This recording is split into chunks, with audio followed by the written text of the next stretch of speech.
Minnesota's Representative Michele Bachmann yesterday in front of the Capitol speaking to the Audit the IRS rally, and she is now our guest right here. Michele Bachmann, thanks for joining us. Thank you, Michele. Good morning, Larry. Good morning, Louie. Yeah, can you believe your colleague here from the House is now doing the radio host thing? That is not hard to believe at all. Yeah, people have me come on when they're not fully appreciated, so tomorrow people will really welcome Brian. Or whenever Brian comes back, golly, Brian, we didn't realize how good you were. Not at all. So, Congresswoman Bachmann, talk to me about the rally yesterday. It was called Audit the IRS, but I heard a lot of people from that podium on C-SPAN saying abolish the IRS. You know your way around the tax code, as we heard from that clip. What's to be done about the IRS in light of the recent scandals? Well, it should be abolished. It's 100 years old. It celebrated its 100th birthday this year, and what we've seen is that it's grown into an enormous leviathan.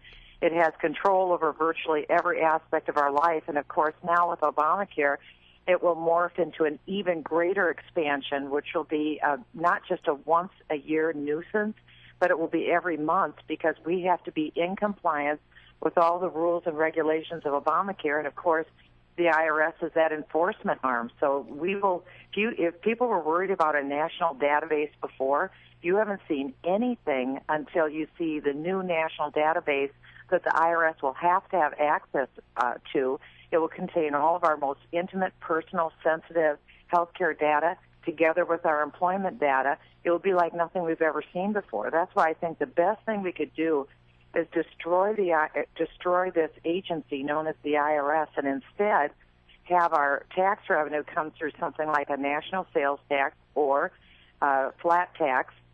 But a national sales tax would be something where absolutely everyone would participate, and that's what the problem is with the current tax code. We have too many people that pay no taxes at all. Everyone benefits from this magnificent country, and I think everyone should have to pay something.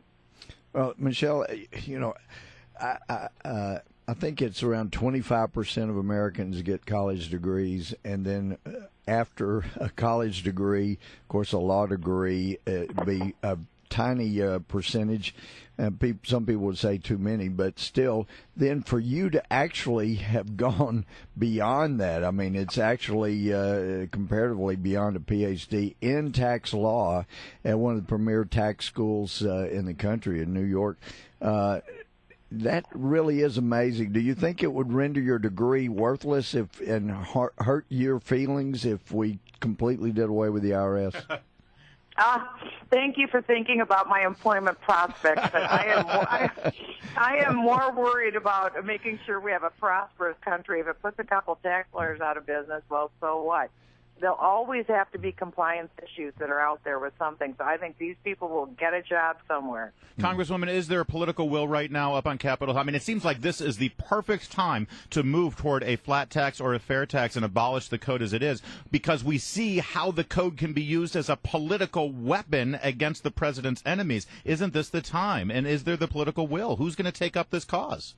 Well, you're right. It is the time, because we're seeing, again, that the old axiom is that the power to tax is the power to destroy, and that you've exactly stated it correctly, that the Obama administration used the incredible power of government to punish its political enemies with the tax code and just reverse, reward its political friends through the tax code, through these tax-exempt statuses. But it's even worse. This is something a lot of your listeners may not know, that in our system of justice, we are innocent until we're proven guilty. That's true everywhere in America except with the IRS.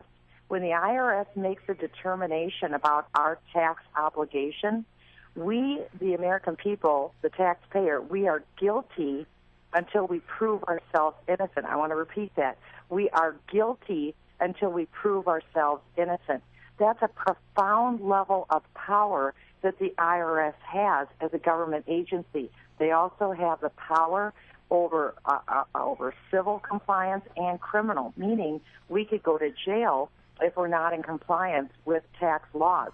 So we're seeing an agency that's probably the most feared, some say the most hated agency in the United States. We're giving them unprecedented, breathtaking levels of power at a time when they've proved themselves less worthy than ever of handling it. That's why we should. Now, is there the political will? I would say among conservatives, there's political will, but certainly not among the left, not among the president, not among the Democrat-controlled Senate. That's really where our problem is, and that's why elections have such profound consequences. But Michele, you and I have talked about it. I mean, we've never had, to my recollection, most of Americans ready to have massive tax reform where they are right now. It just seems like such an opportune time. So don't you think it's a good idea now that America's ready to have fundamental tax change to change and start talking about immigration? We need to do all of the above. For the life of me, Louis, I cannot understand why the Republicans are getting behind moving amnesty for illegal aliens.